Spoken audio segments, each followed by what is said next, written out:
Have you ever heard about the super quiet rooms that make people go crazy?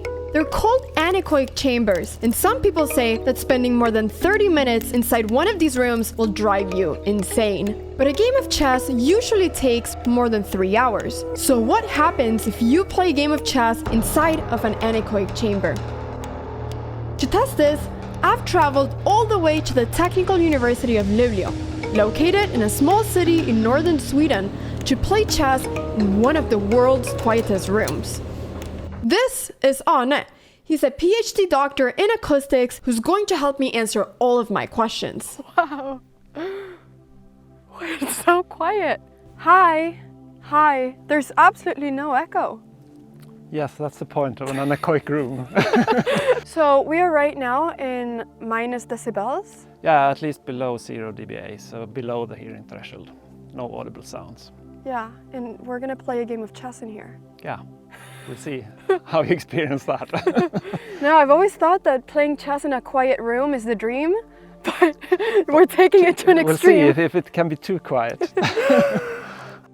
I'm dead serious right now. I think this might be the most important chess game of my life. Imagine not only being the first person to play chess in an anechoic chamber, but being the first person to win a game in an anechoic chamber. That would be pretty cool. I'm gonna win. I'm gonna try to win. I really want to win. And with this, it was time for me to sit down by the chessboard and play my game of chess. But wait a second. To play a game of chess, you need 2 people. Lucky for me, I had already thought of that. I brought one of Sweden's most up-and-coming stars in chess, 16-year-old Adrian Söderström.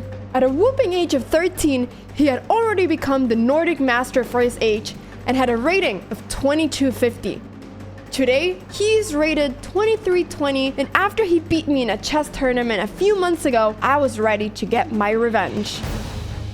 Starting the game, we both had 45 minutes on the clock, so I knew that I'd probably be in this room for way more than 1 hour.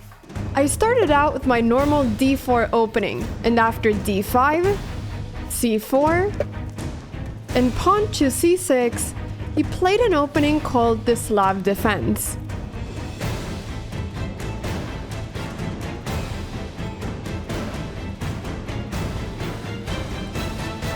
I got my first knight out, and then my second one, to make sure that all my pieces were out in the game. And after he captured my pawn on c4, I moved up my pawn to prevent him from moving his b-pawn 2 steps and defending his newly captured pawn. After he moved out his bishop, I took a pause for a second to decide what exactly I should play. I was afraid that Adrian had looked at my many previous games in this line and had prepared exactly what to do against my normal, more aggressive response. So in order to throw him off guard and make him play from his chess skills instead of prepared computer lines, I played a line I typically don't play, e3. A bit of a more passive approach as I prepared to capture his c4 pawn. So with the opening phase of the game coming to an end, I started to hear some ringing in my ear. But I had only been here for like 3 minutes, so I started thinking about what Arne had told me before the game. Could you explain what it does to like a human body to be inside an anechoic room? Many people get uncomfortable because you start to hear sounds that you usually not hear. You hear noise in your ear, you might hear tones even if you don't experience tinnitus in everyday life. People don't have this experience of complete silence, so many people get uncomfortable. Because of his higher rating, I knew I needed to get an advantage somehow. Otherwise, this match would be unfair. This is why I flew him to Luleå, because I thought if I can't outsmart him on the chessboard, I might be able to outsmart him psychologically and resist this quiet room better than him. After I took his pawn, he played out his bishop to b4, pinning my knight, so I immediately castled, and so did he. Now that our kings were safe, it was time to start coming up with plans. How was I going to be able to break through the position and gain an advantage? I started by moving up my queen 1 step. He immediately retreated the bishop so that the push wouldn't be as impactful. So I moved up my knight to e5, placing it in the most central position. He proposed an exchange of knights, but I declined and took out his bishop. Before I started to push my e-pawn, I wanted to keep my d-pawn protected, so I moved my rook to d1.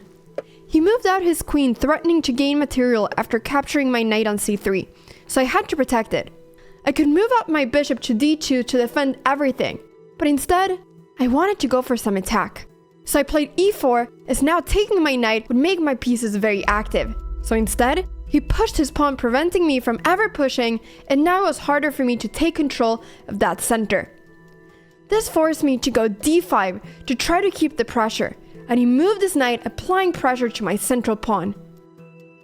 Adrian looked very confident here, and he seemed to be extremely focused. Whenever he moved a piece or moved his body in any way, I heard that sound very loudly, which kind of bothered me. But he did once again not seem bothered at all. After a lot of thinking, I went bishop g5, with the idea that if he took my knight, I would take his and my pawn on e4 would not be hanging anymore. I was right, he did exactly what I thought he was going to do.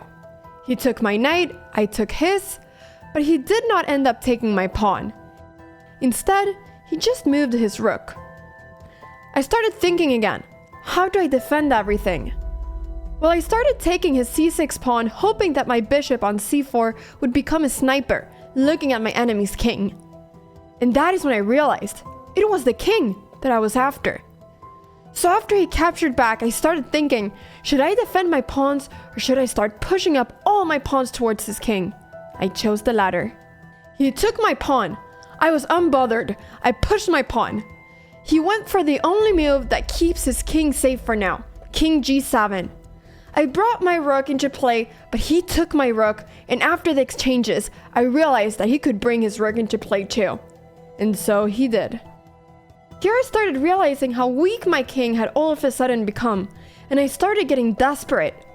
I took his pawn, hoping he would take back and I could start checking with my queen.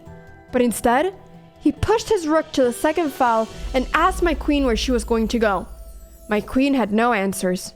She moved to f1, but I realized how cramped all my pieces were. He checked me. I moved my king and another pawn fell. Now this was completely disastrous. Everything was falling apart and I was feeling hopeless. Finally, after he took my rook and I realized I had no way of getting back to the game, I resigned.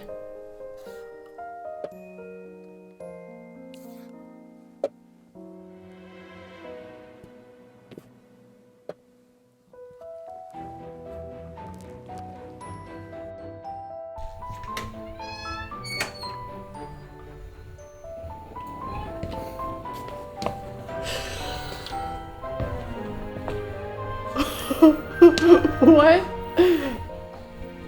There's so much noise. Or the fans. I don't hear anything. You don't hear anything? Your ear's broken. Yeah, I think I'm broken.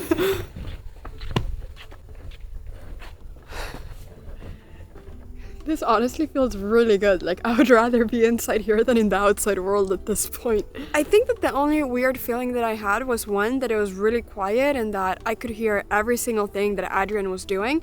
If he was kind of, doing like this, or like pressing the clock or moving a piece or even just like tapping something very quietly, I would hear everything really loudly.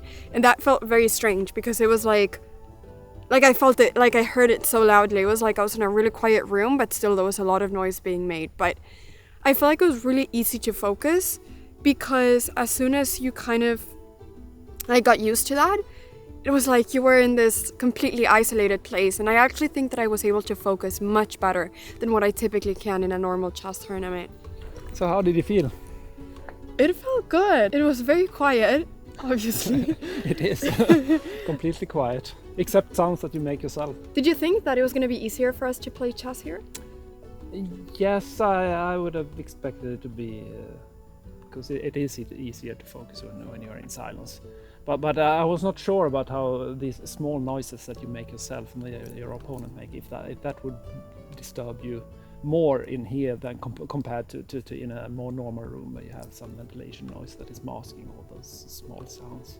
It was a really interesting experience, and I honestly think that the World Chess Championship could be played in a room like this to really get the players focused.